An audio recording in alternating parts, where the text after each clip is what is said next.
नमस्कार मेरे प्यारे साथियों, स्वागत आप सभी का हमारे एग्जामपुर चैनल पर। मैं निखिल गोयल आप सभी के लिए आज एक बारी फिर से करंट इलेक्ट्रिसिटी का लेक्चर नंबर 2 लेकर आया हूं।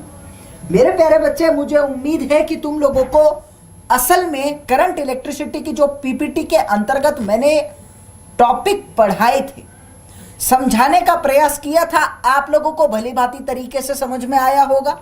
अब जाहिर तौर पर जब तुमको मैं टॉपिक पढ़ा चुका हूं तो अब आप लोगों को मेरे प्यारे बच्चे क्वेश्चंस कराने का टाइम आ गया है। तो मैं आप सभी को आपके क्लास 12th के बोर्ड एग्जाम के अंतर्गत कुछ वन लाइनर कंसेप्ट, यानी जो आप लोगों के 1 नंबर के क्वेश्चन बोर्ड एग्जाम में पूछे जाते हैं बेटा, वो 40 से 45 क्वेश्चन मैं आज के सेशन में आप लोगों के साथ डिस्कस करने वाला हूं। तो सेशन बड़ा जबरदस्त जाएगा।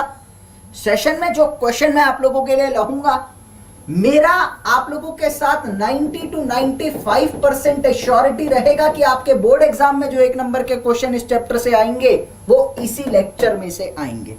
तो ये लेक्चर नंबर 3 है। लेक्चर नंबर 1 मैंने आपको सिंपल समझाया था, कंसेप्ट बताया था, लेक्चर 2 में पीपीटी दिखाया था, लेक्चर 3 में क्वेश्चंस कराऊंगा।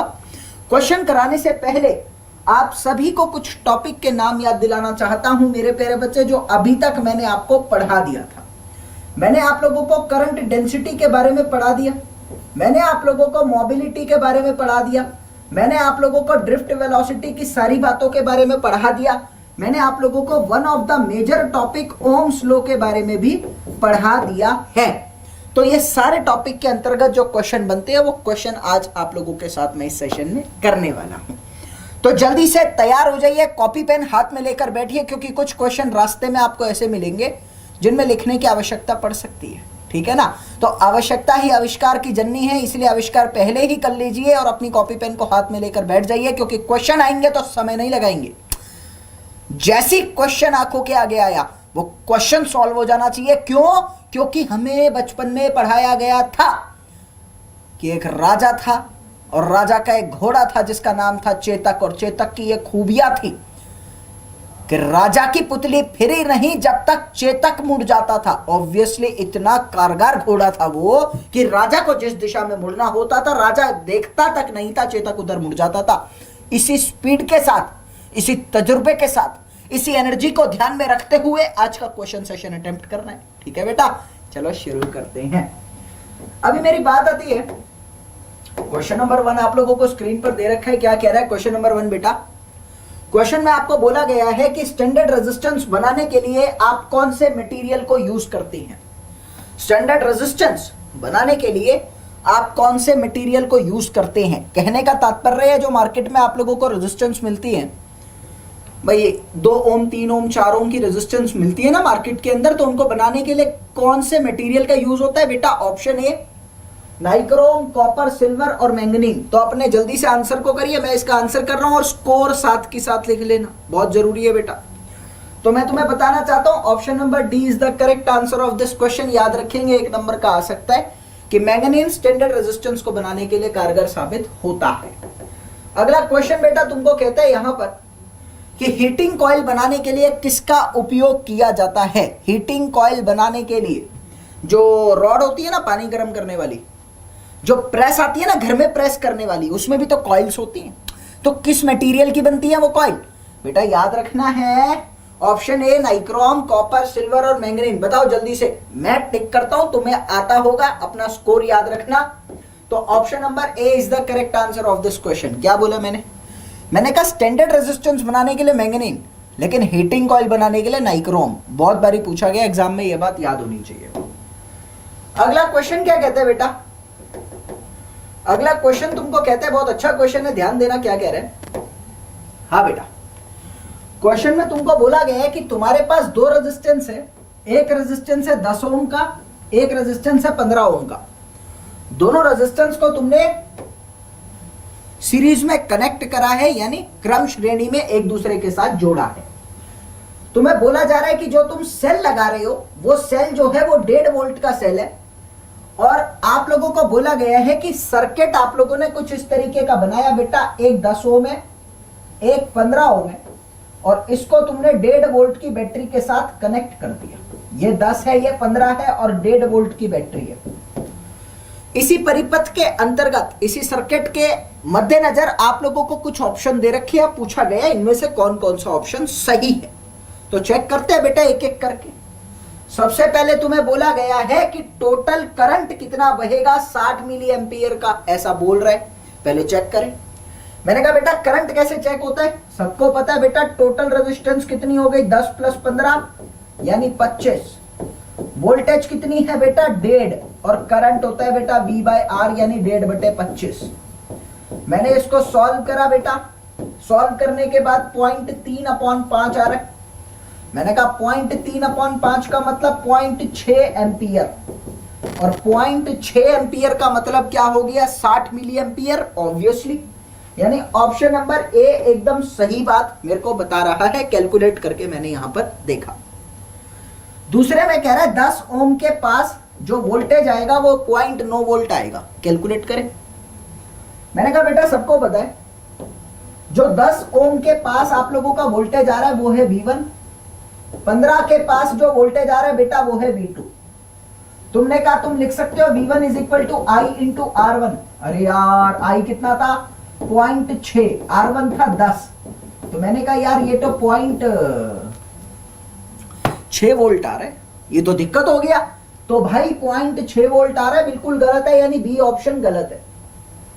लेकिन V2 को अगर मैं देखूं तो बेटा लिख सकता हूं V2 = में I × R2 यानी I की वैल्यू कितनी है 60 मिली एम्पियर यानी 0.06 × 15।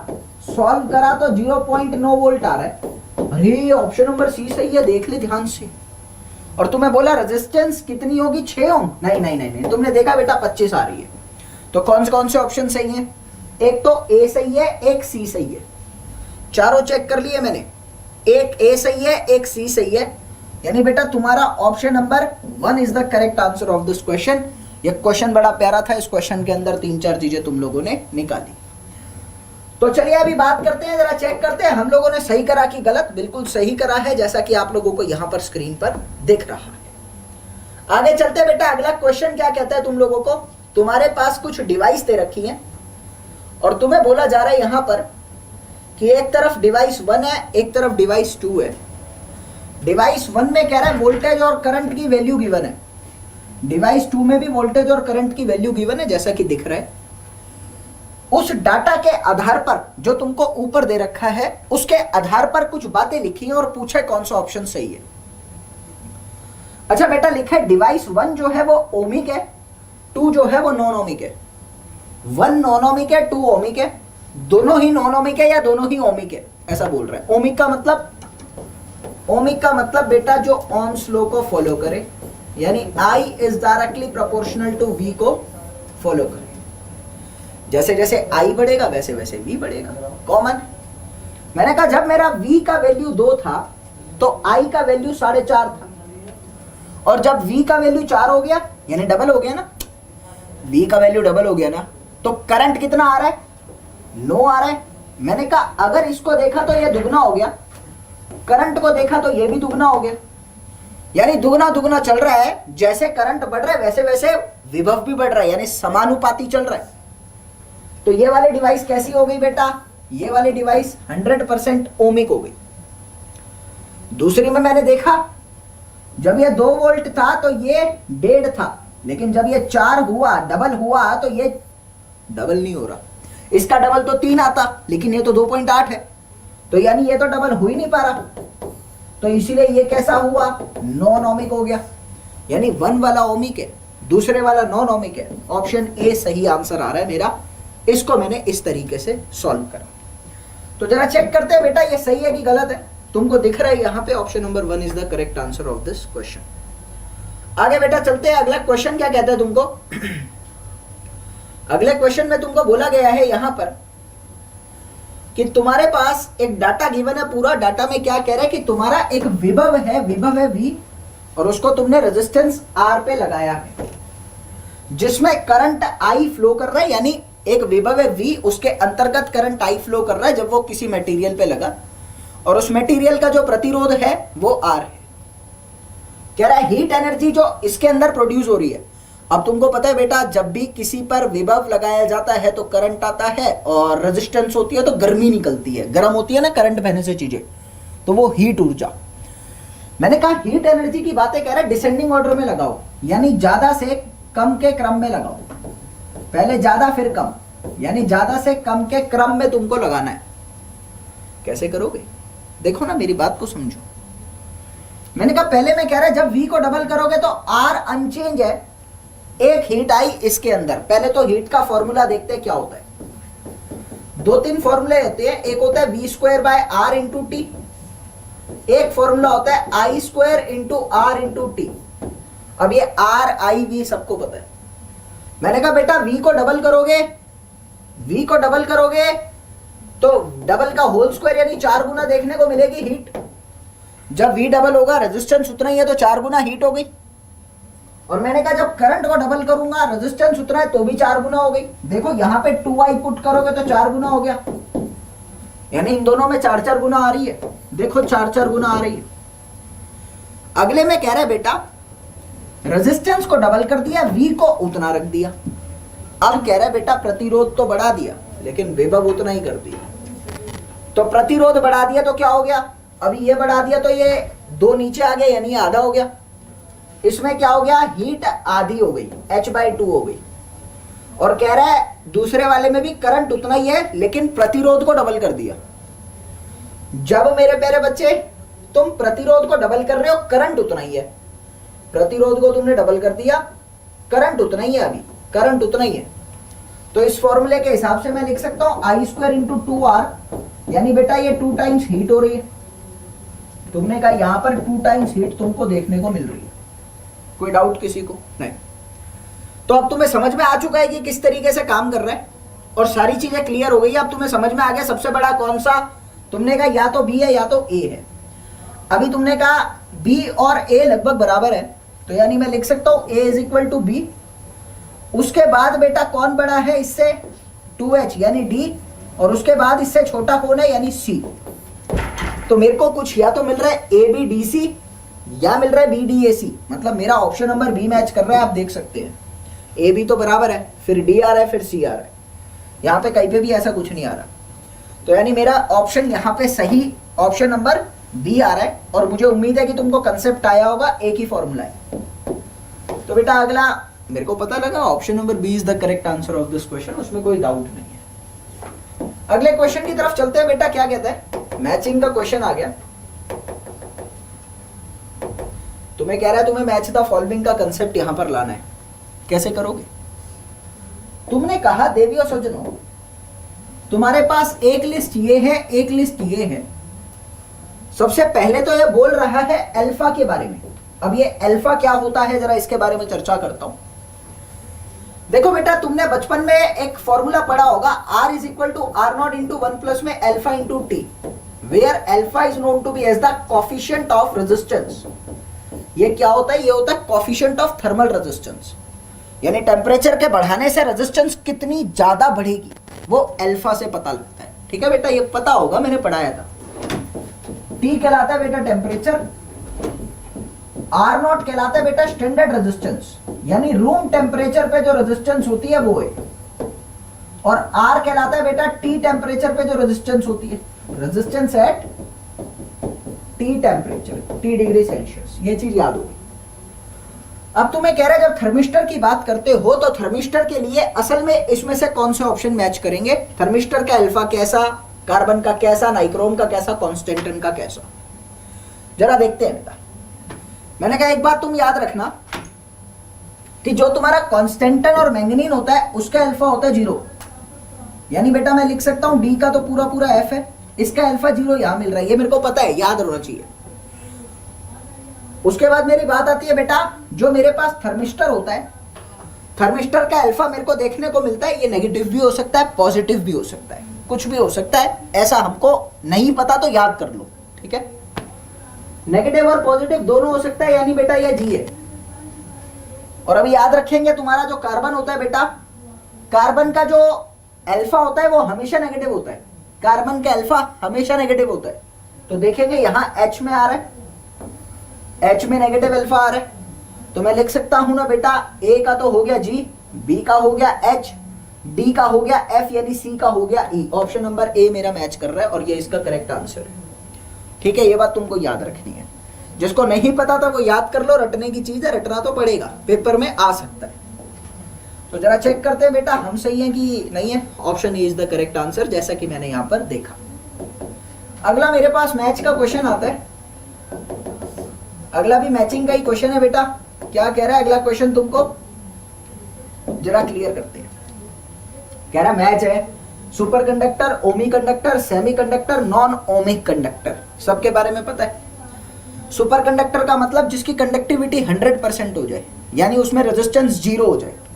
क्या बोल रहा है, जिसमें रेजिस्टेंस 0 हो जाए, दैट इज सुपर कंडक्टर।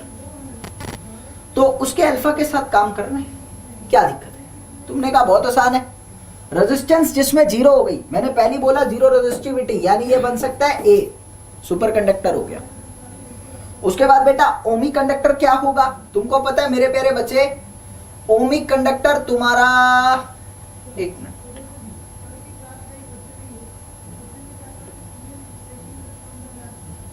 हाँ, ओमिक कंडक्टर की मैं बात करूं तो रेजिस्टेंस तो होती है ना, जितने भी तुम्हारे मेटल्स हैं वो सारे ओम्स लॉ को फॉलो कर रहे हैं और उनमें रेजिस्टेंस होती है।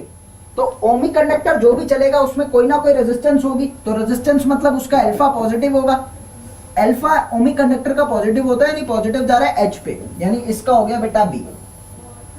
तो तुम देख सकते हो अभी तुम्हारे पास सेमी कंडक्टर आ रहा है। सेमी कंडक्टर के केस में तुम देखोगे कि ये अल्फा नेगेटिव होता है। सेमी कंडक्टर के केस में अल्फा नेगेटिव होता है, इसका हो गया सी, और लास्ट में जो बचा नॉन ओमिक, उसका पॉजिटिव नेगेटिव कुछ भी हो सकता है, डी। तो तुमने देखा बेटा ऑप्शन नंबर 2 मैच कर रहा है, खत्म। अभी ना मैं आपको बताऊं, ये टॉपिक जब हम पढ़ते हैं ना तो भी हमको याद करना होता है, इसमें कुछ समझने का नहीं है। तो ये आपको याद करना पड़ेगा।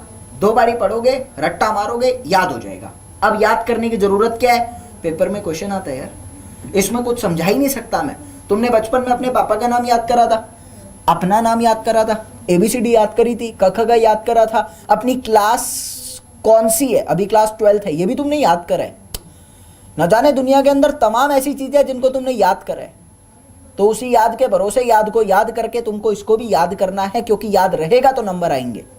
सिंपल सी बात है। तो मैंने कहा मेरे प्यारे बच्चे, याद का साथ लेकर, यादों में रहकर और यादों की बाहों को याद करके याद करना है। याद बहुत बड़ी चीज है, ठीक है। चलो, मैंने कहा मेरे प्यारे बच्चे, अगला क्वेश्चन क्या कहता है। मैच का फिर से क्वेश्चन आ गया तुम्हारे पास, यूनिट का क्वेश्चन आ रहा है, आई थिंक सो। बहुत आसान है, बहुत आसान है बेटा। इसका तो आंसर ही पता लग गया तुम्हें। चलो, इसका तो आंसर बोर्ड पर ही आ गया, फिर भी मैं लगा देता हूं। हाँ भाई, क्वेश्चन में कह रहा है यूनिट से मैच करो रेजिस्टिविटी, कंडक्टिविटी, ईएमएफ और कंडक्टेंस। सबको पता है ईएमएफ का यूनिट होता है वोल्ट। आप लोगों को पता है ना, ईएमएफ मतलब ही वोल्टेज हो गया, लगभग वोल्टेज। वैसे ये अलग चीज है, लेकिन इसके बारे में आगे पढ़ूंगा, वोल्टेज। तो मैंने कहा सी का तो ई है।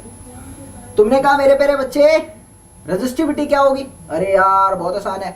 तुमने कहा रेजिस्टिविटी के लिए तुम्हारा बनेगा ओम मीटर। क्यों, मैंने बचपन में फॉर्मूला पढ़ाया था, rho L by A is equal to R, यानी rho is equal to R into A by L, यानी ओम इंटू में मीटर स्क्वायर अपॉन मीटर। ये काट दिया तो बचा क्या, ओम इंटू मीटर, यानी रेजिस्टिविटी हुई ओम इंटू मीटर। तो क्या बना बेटा, ये रहा, ए का बन गया जी। ठीक, रेजिस्टिविटी का उल्टा क्या होता है, कंडक्टिविटी। तो ओम का उल्टा हो गया महो, और मीटर में -1 आ गया, यानी ये बन गया उल्टा कंडक्टिविटी का, ये बन गया बी का। तो सीमन किसका बना, कंडक्टेंस का। खत्म। अभी मैच कर सकते हो ना, ए का जी आर है, सी का ई आर है, ये रहा ऑप्शन जी। खत्म। ये सब बच्चों वाली चीजें तुमको पता होनी चाहिए, 1 नंबर का आ जाता है, ठीक है। आगे चलते हैं मेरे प्यारे बच्चे, इसमें तो कुछ समझाने का था नहीं, तो मैच कर सकते हो अपने आप से। पता है सबको, सब कुछ पढ़ा रखा है, किसी तरह की दिक्कत नहीं है। और option number C is the correct answer of this question, ठीक है ना। आगे चलते हैं। मैंने कहा अभी अगला क्वेश्चन अच्छा होगा, उसको क्लियर करेंगे। Matching the following with the dimensions. अभी डायमेंशन मैच करो कह रहे हैं, क्या कह रहे हैं डायमेंशन में, resistance, EMF, electric current, conductivity. अरे यार बहुत आसान है ये तो, सबको पता लग गया। एक चीज देखते ही इलेक्ट्रिक करंट आ रहा है। अगर तुम्हारी आंखों ने चोंदा ना खाया है हो, अगर आंखों ने गिद्ध की नजर से उस शिकार को पकड़ा हो, तो करंट का शिकार सबसे पहले हो चुका है। क्यों? अरे बहुत आसान है यार। आई कौन आई, न जाने कब आएगी। चलो, मैंने कहा बेटा ऑप्शन नंबर डी इसका सही है। अभी बात आती है, उसके बाद की मेरी बात आई तो पहले मैचिंग करते हैं। सी का मेरे पास आ रहा है, सॉरी सी है ये, सी का आ रहा है एफ, सी का एफ का आ रहा है, पहले ही ऑप्शन में आ रहा है। और आप और किसी को सॉल्व भी मत करो, सी का एफ है ना, एक ही में आ रहा है, तो option number A is the correct answer of this question. बाकी बेटा तुम बहुत समझदार हो, और सबकी डायमेंशन मैंने तुमको पढ़ाते हुए एक ही बात कह रखी है कि जो भी मैं डायमेंशन बोर्ड पे लिखूं तुमको लर्न करनी है। तो बेटा मेरे अकॉर्डिंग ये सारी डायमेंशन तुमको याद होनी चाहिए, क्योंकि ना पेपर में इतना समय नहीं होता, सॉल्व करके लिखते हैं। ठीक है, तो एक बारी जल्दी से थम्स अप करो बेटा, ये चीजें क्लियर है तुमको सबको। जल्दी थम्स अप करो ताकि मैं आगे क्वेश्चन पे आ सकूं, जल्दी जल्दी से।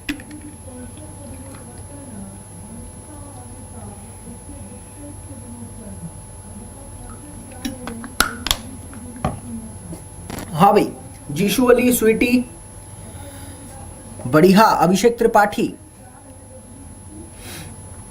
ओके। चले तो अभी अगले क्वेश्चन पे आते हैं।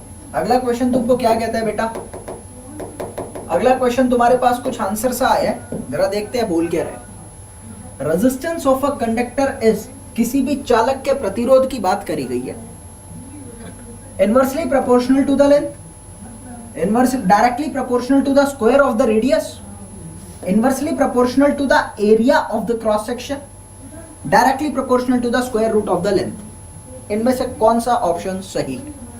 देखते ही बच्चे आंसर कर लेंगे, क्योंकि सबको पता है R is equal to rho into L by A, R is directly proportional to length, R is inversely proportional to area। बेटा लिख सकते हैं, इसके मुताबिक दोनों आंसर आ रहे हैं। और तुमने कहा पहला तो बिल्कुल गलत है, इनवर्सली नहीं डायरेक्टली होता है। दूसरे में स्क्वायर का कोई सीन ही नहीं है, बिल्कुल गलत है। एरिया के इनवर्सली प्रोपोर्शनल है, ये सही है। Option C is the correct answer of this question. अगले पे चलते हैं बेटा। अगला क्वेश्चन क्या कहते हैं, गौर देंगे। अगला क्वेश्चन बहुत प्यारा है, मेरे अकॉर्डिंग थोड़ा सा दिमाग लग सकता है। तुम्हें बोला गया तुम्हारा रेजिस्टेंस, एक तार का शुरू में प्रतिरोध जो था वो R था, और दूसरी तार का प्रतिरोध क्या होगा अगर तुम उसके लंबाई को डबल कर देते हो और उसके डायमीटर को भी डबल कर देते हो। कह रहा बेटा प्रतिरोध में क्या फर्क आएगा अगर लंबाई और डायमीटर दोनों डबल कर दिए। Option A R, option B 4R, option C R/2, option D 8R। कैसे करोगे जरा देख। सबको पता है बेटा R is equal to rho into L by A होता है। तुम कह सकते हो यहां पर अगर तुम लंबाई को डबल कर रहे हो तो L हो गया 2L, और डायमीटर को डबल कर रहे हो तो बेटा फॉर्मूला होता है π/4 इंटू डी का होल स्क्वायर। तो डायमीटर डबल करोगे तो 2D का होल स्क्वायर आ जाएगा। यानी तुमने लिखा यहां 2L अपॉन में 4 ऑफ π/4 ऑफ डी का स्क्वायर। शुरू वाला एरिया जो पहले एरिया था वो है ये एरिया ए। काट दे बेटा, 1/2 आ रहा है, लिख सकता हूं 1/2 L by A into rho. Rho तो रो रहेगा ही दोनों में, मतलब तीनों में चारों में रो तो रहेगा। ये है R, तुम लिख सकते हो बाद में R/2 बचा। ध्यान से देख, बाद में R/2 बचा। सॉल्व कर, कॉपी पेन ले, हाथ में रख और सॉल्व कर। R/2 इसका करेक्ट आंसर आ गया, ऑप्शन सी। खत्म। याद होना चाहिए बेटा, ये छोटे छोटे से कंसेप्ट एक नंबर के पेपर में आते हैं और ये दिमाग भौचक्का बना देते हैं। ठीक है, आगे चलते हैं। आप देख सकते हैं ऑप्शन सी है। अगला क्वेश्चन क्या कहते हैं, कंडक्टिविटी की इलेक्ट्रिकल एसआई यूनिट क्या होती है? कंडक्टिविटी की एसआई यूनिट अभी पढ़ाई यार मैंने, अभी पढ़ाई मैंने। देखो बेटा, रेजिस्टिविटी की मैं बात करूं तो एक ही यूनिट होती है, ओम मीटर। कंडक्टिविटी की मैं बात करूं बेटा तो उसकी यूनिट होती है महो पर मीटर, यानी ठीक इसका उल्टा। ओम का उल्टा महो, मीटर में -1 आ गया। ठीक है बेटा, महो को एक नाम से और जानते हैं हम लोग, महू को दूसरे नाम से जानते हैं बेटा सीमन। क्या होता है? सीमन। तो महो की जगह सीमन लिख दो, बाकी पर मीटर एज इट इज है तो तुम लिख सकते हो siemens per metre is the correct answer of this question. खत्म करना, क्या दिक्कत है तेरे को? लगा दे, कोई दिक्कत नहीं। तो ऑप्शन लगा सकते हैं और हमारा option 2 is the correct answer of this question. अगला क्वेश्चन आपकी स्क्रीन पर क्या कहता है?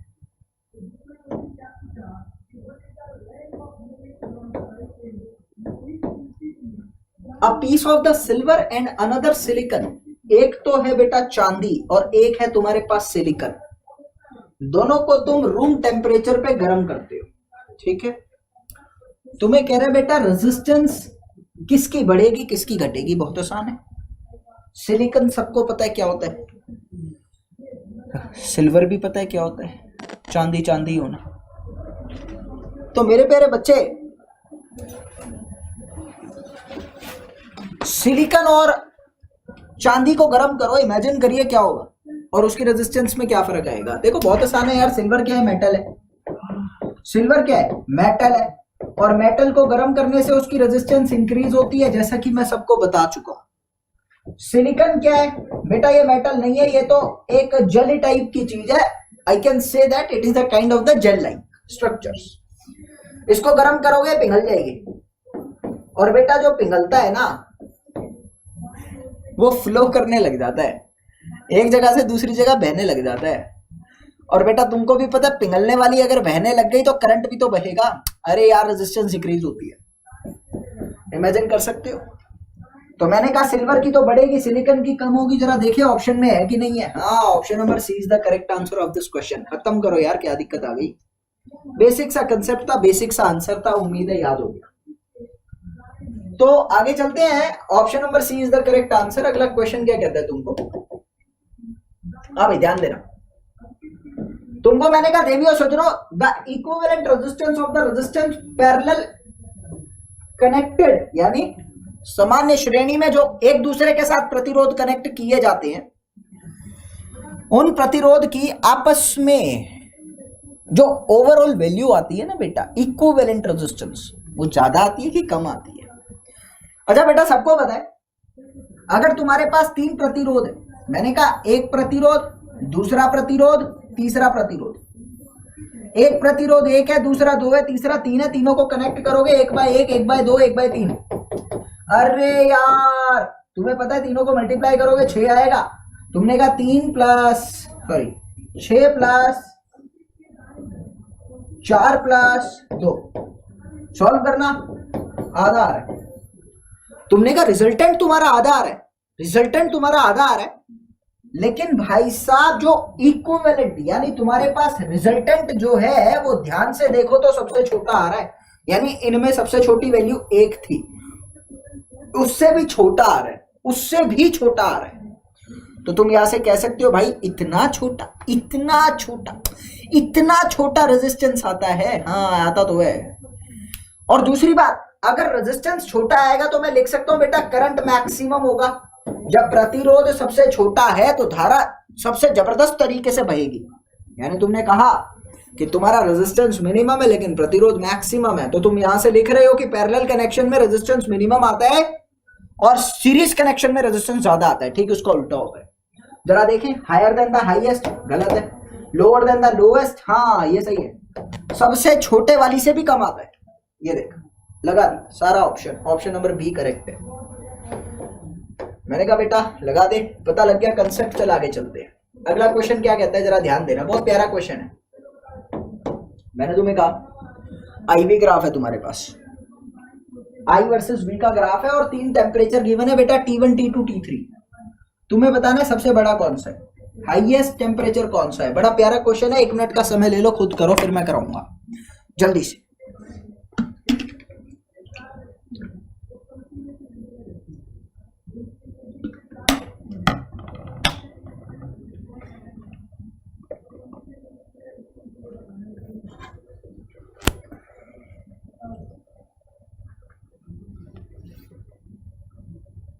अब बेटा थोड़ा जल्दी करेंगे।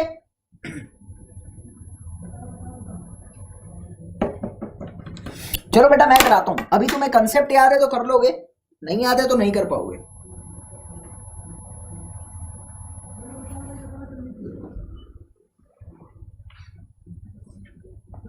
तुम्हें एक चीज तो पता था, अगर टेम्परेचर बढ़ेगा तो रेजिस्टेंस बढ़ेगा और करंट कम होगा, पता था ना।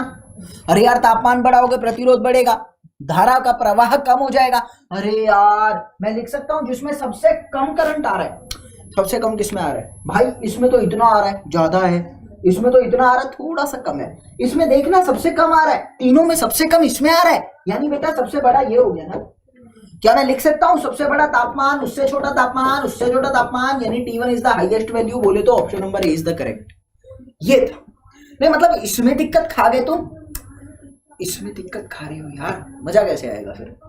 मैंने कहा बेटा ठीक है, तुम्हारे अकॉर्डिंग कौन सा ऑप्शन जा रहा था, ऑप्शन नंबर ए।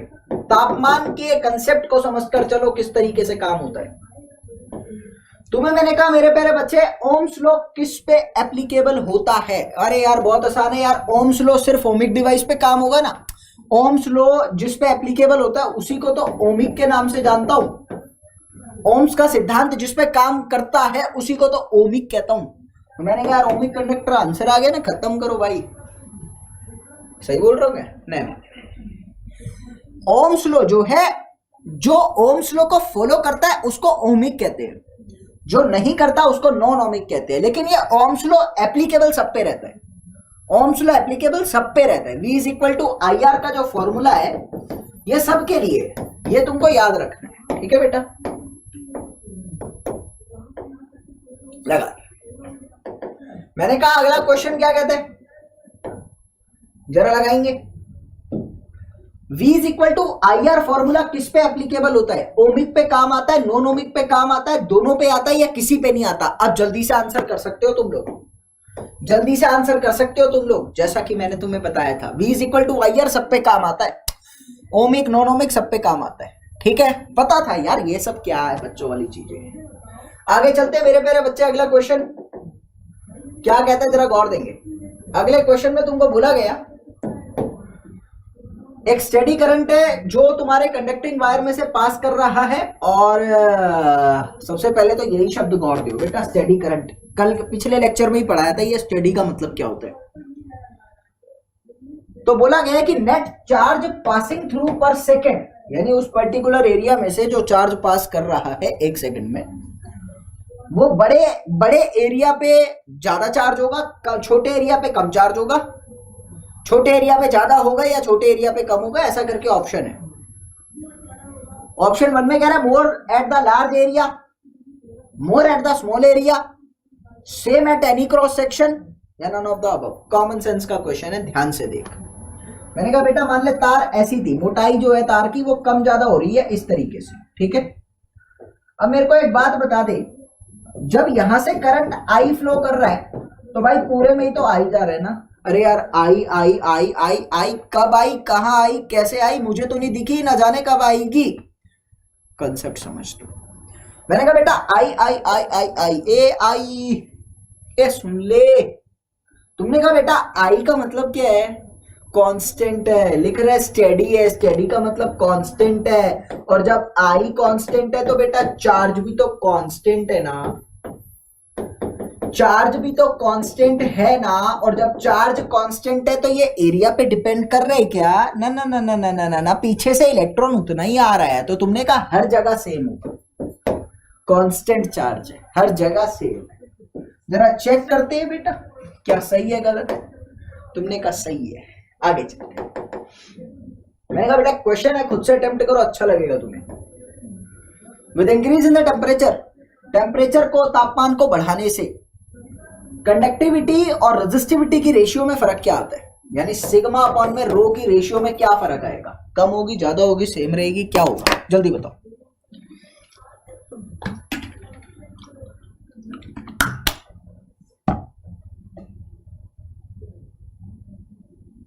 इनकी रेशियो में फर्क क्या आएगा बेटा, कम होगी, ज्यादा होगी, सेम रहेगी, क्या होगा।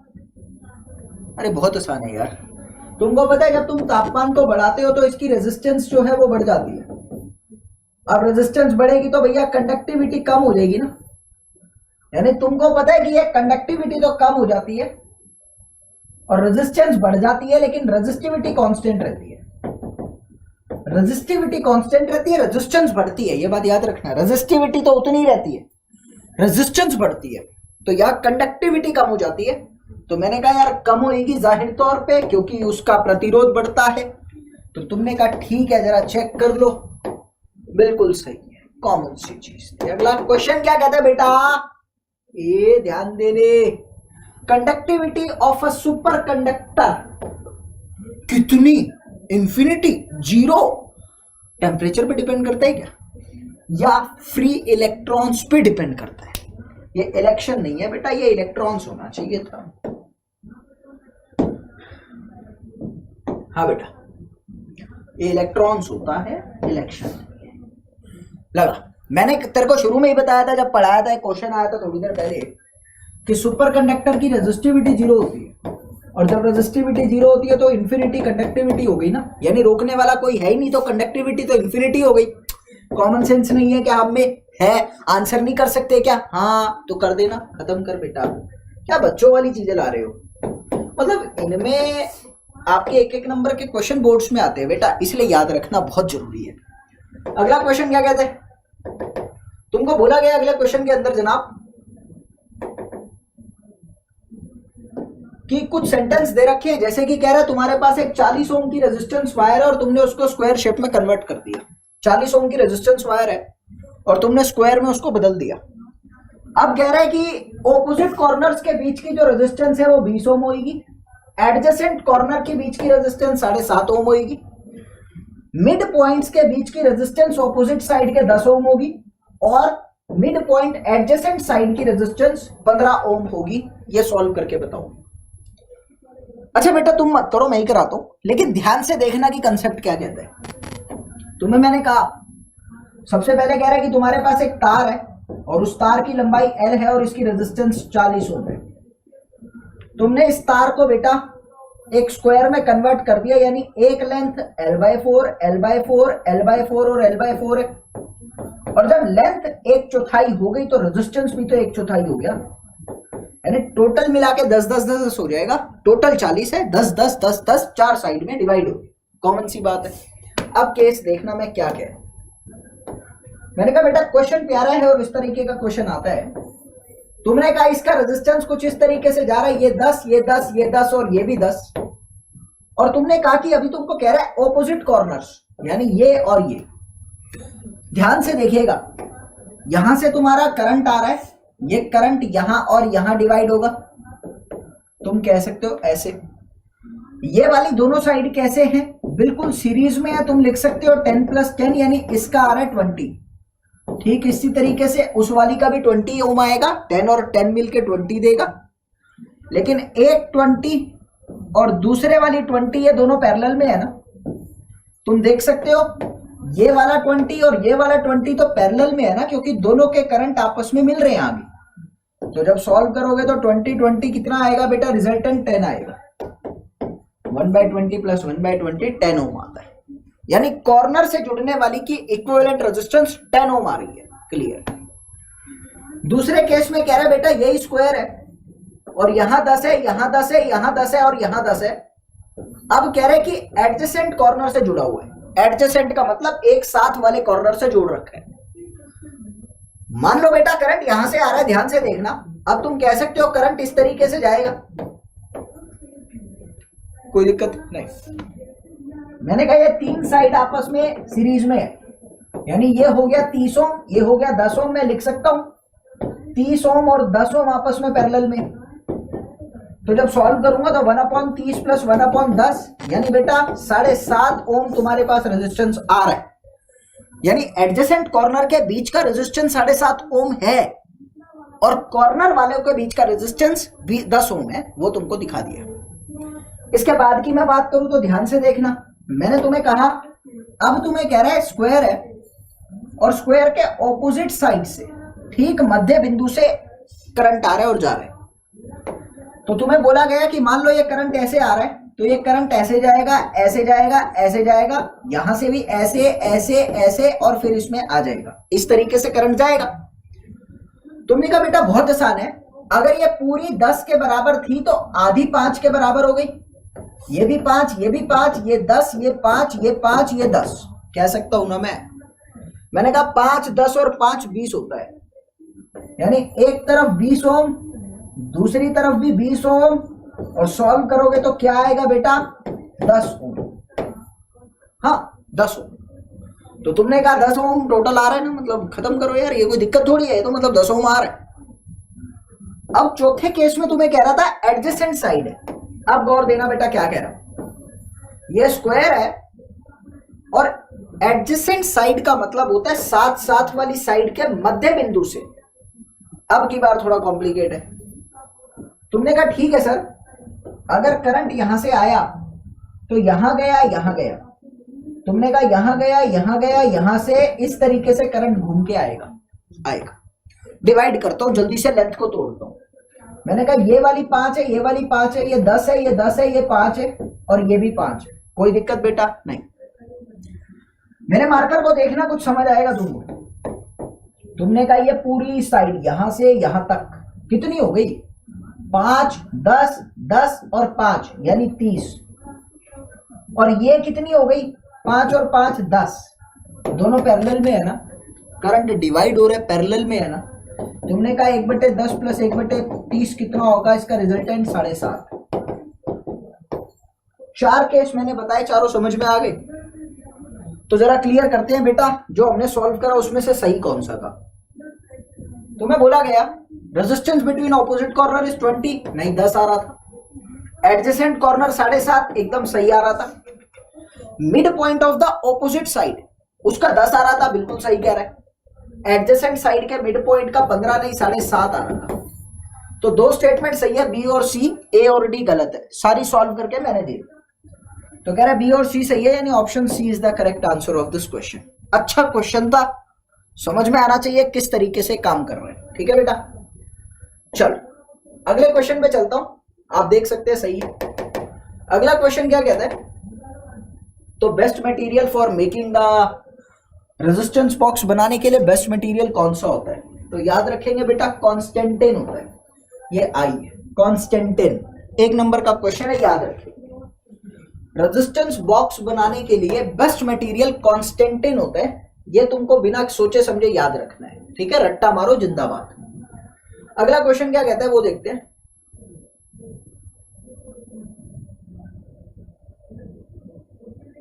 क्वेश्चन में कह रहा है बेटा, एक टेबल है तुमको जिसमें 4 रोड है ABCD, सबकी लेंथ गिवन है, सबका डायमीटर गिवन है। ठीक है, कह रहा है रेजिस्टेंस तुमको अरेंज करनी है असेंडिंग ऑर्डर में, यानी कम से ज्यादा के क्रम में तुमको अरेंज करना है। और रेजिस्टेंस की बात कह रहे हैं बेटा, एक ही फॉर्मूला है, R is equal to rho into L by, यही है और कुछ तो नहीं है। मैंने कहा बेटा पहले वाले में L है, सॉरी पहले वाले में L है और दूसरे में D है।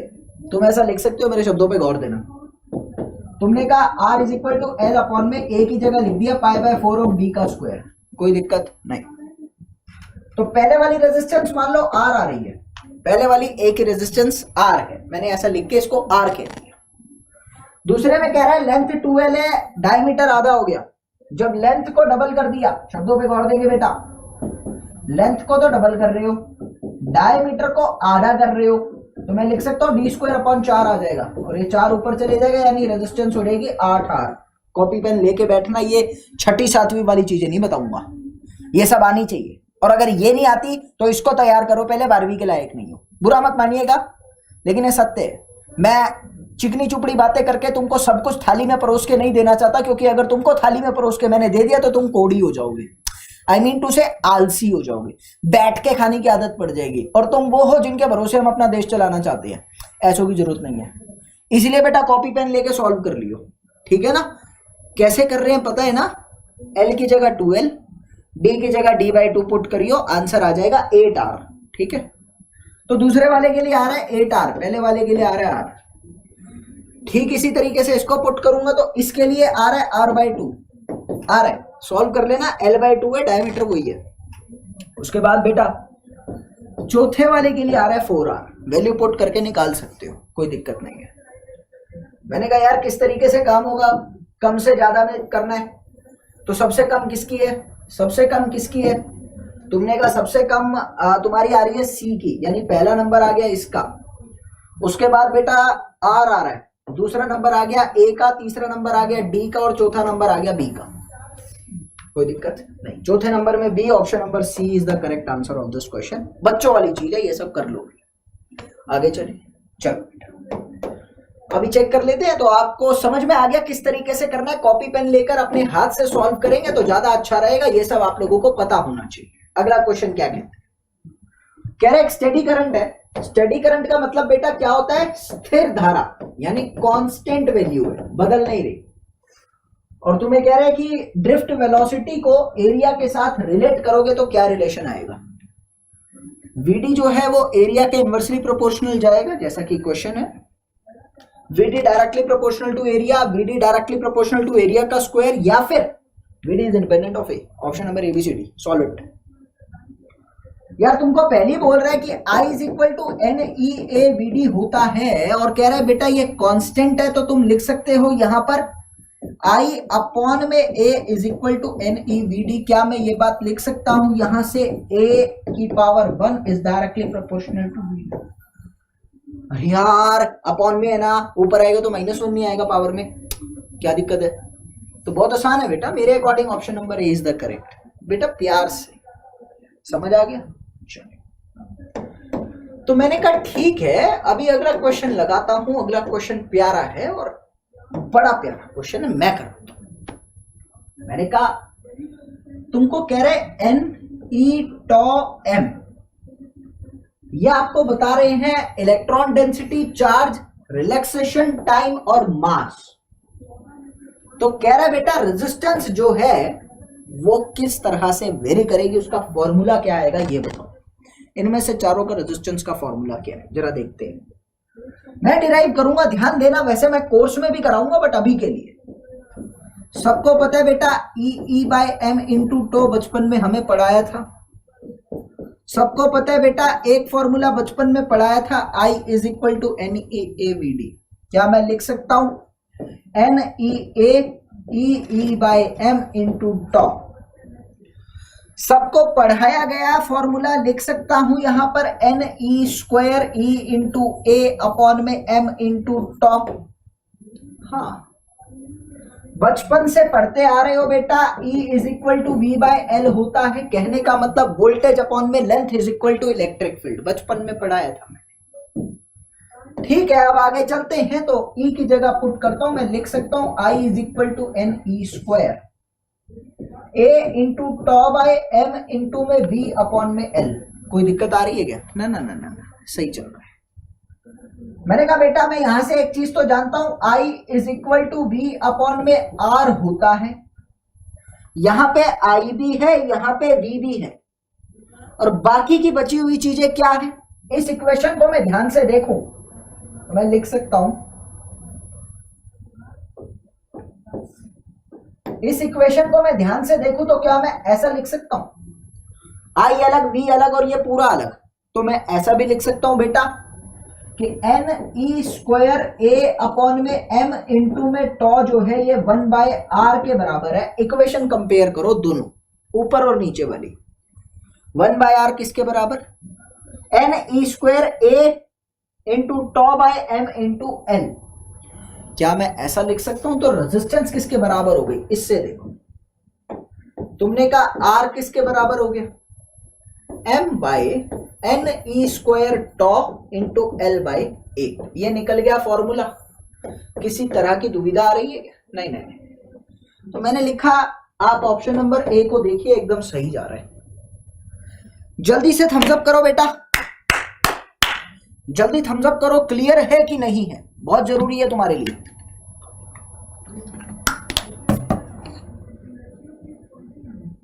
एक क्वेश्चन और करा देता हूं, ठीक रहेगा। तो इसका करेक्ट आंसर तो आ गया था।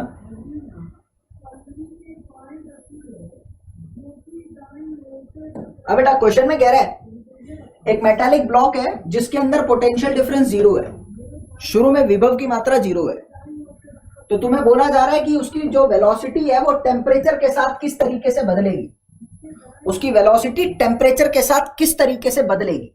Option A, option B, option C, option number D. जल्दी सॉल्व करो और आंसर बताओ।